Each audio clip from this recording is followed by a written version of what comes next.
Now, severe weather, summer threats. All this week, we're looking at what's being done locally to protect you from potential summer threats. And while we're any major storms right now, we are in the midst of hurricane season. And here in southern New England, we know firsthand the widespread damage that a tropical storm can cause. In fact, it was just 5 years ago that Tropical Storm Irene left much of our area in the dark for up to a week.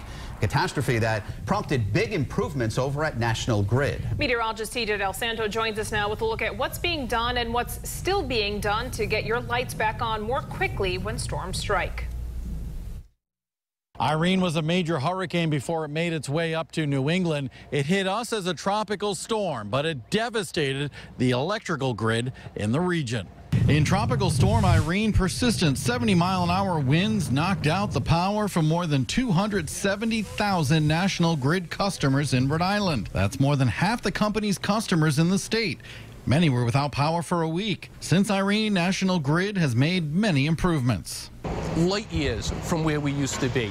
Gary Latai is the program manager for exercises and drills for National Grid. During Irene, he was the fire chief and EMA director for Woonsocket. So National Grid makes improvements based on all of our experiences and our history. So we plan for all of these events. One of the most significant post-Irene improvements might be this mobile emergency operations center. So if we actually lose power, we can set up our command staff right up in this mobile emergency operations center. We can connect to the internet.